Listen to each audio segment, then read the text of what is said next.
తెలంగాణ రాష్ట్రంలో ప్రజాస్వామ్యం పరిడవిల్లాలని తాము భావించామని, కానీ పార్టీ మారిన ఎమ్మెల్యేల విషయంలో స్పీకర్ తీర్పు చాలా దారుణంగా ఉందని తెలంగాణ జాగృతి అధ్యక్షురాలు కల్వకుంట్ల కవిత అన్నారు.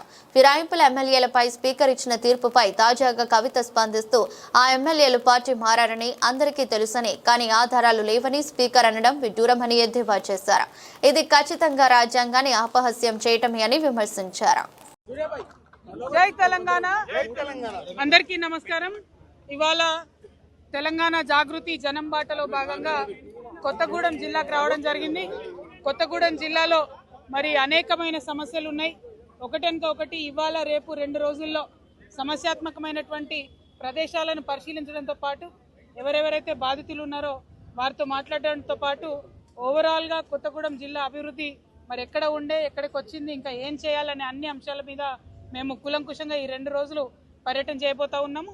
దాంతోపాటు మీ అందరికీ తెలిసిందే, ఇవాళ తెలంగాణ రాష్ట్రం వచ్చింది.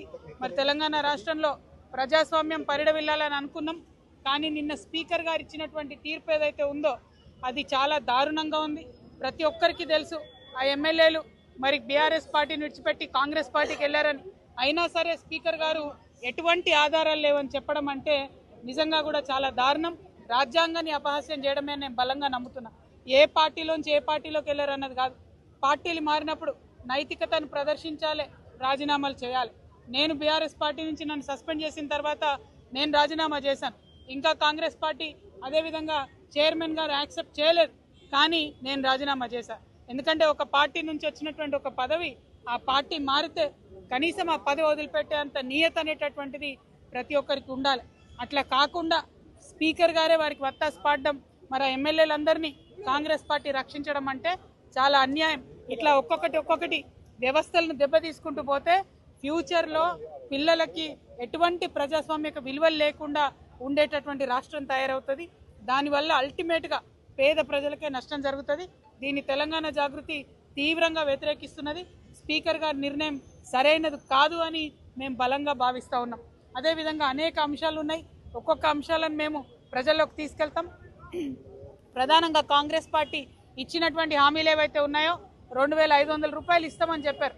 ఇంతవరకు కనీసం దానికి సంబంధించిన ఊసు లేదు, అప్లికేషన్ లేదు, దాని మీద అధ్యయనం లేదు, ఇచ్చే ప్రయత్నం కూడా లేదు. అదేవిధంగా పెన్షన్లు పెంచుతామన్నారు, 2000 నుండి 4000 చేస్తామన్నారు. కనీసం ₹1 కూడా పెంచలేదు. మేము డిమాండ్ చేస్తున్నాం, వెంటనే మీరు పెన్షన్లు పెంచాలి. ఎన్నికలు ఉన్నప్పుడు ఏదో రైతు పని చేసి ఓట్లు తీసుకుంటామంటే కాదు. పంచాయతీ ఎన్నికలు అయిపోయినాయి, ఇక మా ఆడబిడ్డలు మీ ఎంట పడతాం. ఖచ్చితంగా 2500 రూపాయలు ఇవ్వాలి, ఖచ్చితంగా పెన్షన్లు పెంచాలి.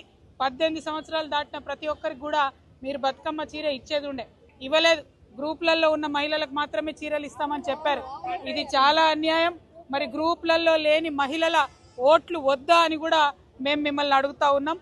ఈ అంశాలన్నీ దయచేసి కాంగ్రెస్ పార్టీ ఆలోచన చేసుకోవాలి. 6 గ్యారెంటీల అమలు కోసం ప్రయత్నం చేయాలని చెప్పి మేము డిమాండ్ చేస్తున్నాం.